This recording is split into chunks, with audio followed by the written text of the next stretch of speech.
Hi friends, வாங்க இன்றைக்கி நம்ம ஈஸியான மெத்தடில் சட்டுன்னு ஒரு பீட்ரூட் மசாஜ் பண்ணலாம்.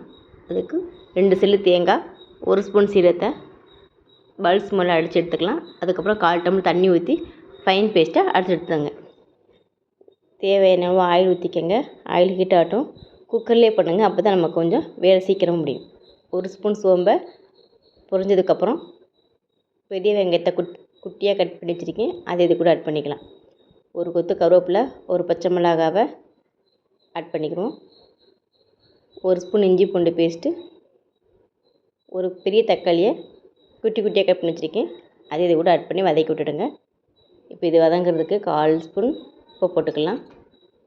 உப்பு போட்டு வதக்கி விட்டுடுங்க. இதுக்கப்புறம் 1 ஸ்பூன் மஞ்சத்தூள், கட் பண்ணி வச்சுருக்கிற பீட்ரூட்டையும் ஆட் பண்ணிக்கிறோம். இது எல்லாத்துக்கும் தேவையான உப்பு போட்டு மிக்ஸ் பண்ணி விட்டுடுங்க. இதுக்கப்புறம் நம்ம அடித்து வச்சுருக்கோம் இல்லையா தேங்காய் சீரக பேஸ்ட்டு, அதை இது கூட ஆட் பண்ணிக்கலாம். ஆட் பண்ணி வதக்கி விட்டுடுங்க.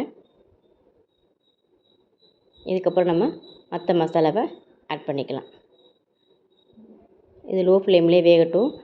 ஆயிலே கொஞ்சம் நேரம் இந்த தேங்காய் ஸ்மெல்லு இதெல்லாம் போனதுக்கப்புறம் நம்ம 1 ஸ்பூன் கரம் மசாலா தூள், 1 ஸ்பூன் தனி மிளகாத்தூள், இதையும் இது கூட ஆட் பண்ணிக்கலாம். ஆட் பண்ணி வதக்கி விட்டுருங்க. உங்களுக்கே தெரியும், நல்லா எண்ணெயே பிரிஞ்சு வந்திருக்கு. இதுக்கப்புறம் நம்ம 1/4 டம்ளர் தண்ணி ஊற்றி போதுமான உப்பு பார்த்து ஒரு மூடி வச்சு விசில் விட்டுடலாம். ஒரு 3 விசில் வரட்டும். நம்ம அதுக்கப்புறம் நம்ம ஓப்பன் பண்ணி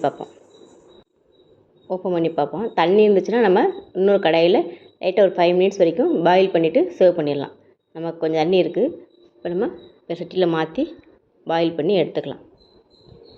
இது எல்லா சாம்பார் சாதம், ரசம் இது கூடலாம் செம்மையாக டேஸ்ட்டாக இருக்கும்.